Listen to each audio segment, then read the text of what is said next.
Hello and welcome to a new tutorial with PSDBox. I'm Andrei and today I have an advanced manipulation for you. I'm going to show you how I made this cool manipulation in Photoshop.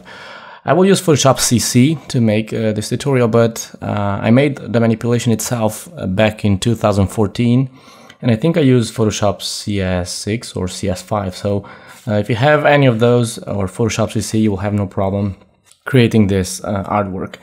On the resources folder, you'll find everything that you need to create this. But in order to go a bit quicker, I have some of the elements already extracted from the background because as I said, this is something a bit more advanced, so I'm not going to show you how to extract things from the background. Well, that's all. This is how the manipulation looks like. I hope you enjoy this tutorial and let's get started.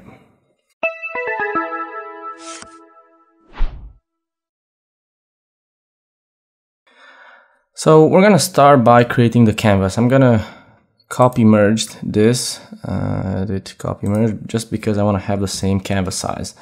So I will create a new document, and you can see the canvas size is 2400 pixels by 3000, but you can create your own if you want. And once you have your canvas, just open the resources folder. I have some of the images that you will see here are not, I didn't use them, but you'll have only the images that I use for this tutorial. So I'm gonna start with this one. I wanted to have this image on the background, but you can use any other images. Not really important because as you can see, it's barely visible, but I wanted to have sort of like an abandoned factory or whatever this thing is. So I'm going to copy it and paste it right over my canvas over here. And I'm going to move it towards here more or less. Now, the next thing we have to do is hide this highlights here. So I'm going to create a new layer and I'm going to get the clone stamp tool. And I'm simply just going to clone like this. It's not even necessary to pay attention. Simply clone from other places and hide this parts over here. Let's undo that and do it again like that, and the same over here. Okay,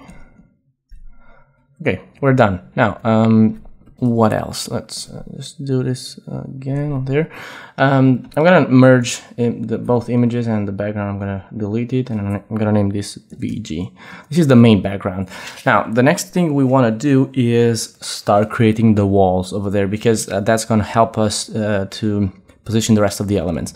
So I'm gonna open my stock image and my stock folder, sorry, and I'm gonna start with this image. I'm gonna crop it. And let me just take a look here. Okay. And I'm going to paste this over my canvas over here. And I'm going to drag it down. I want to have this broken part here. And I'm going to create a layer mask for it. And I'm going to mask about something like that. I'm going to fill this with black to get rid of it. And probably raise it just a little bit.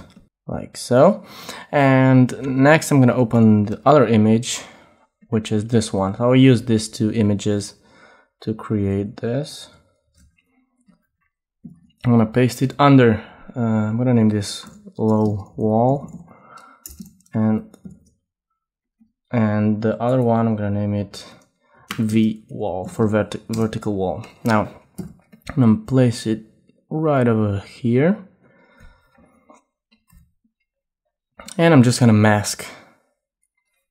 I'm going to mask the rest of the image. Oops. Oh, well, I'm going to invert the layer mask. Okay. And just move it slightly towards one side.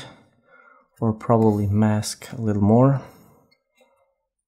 Like something like that.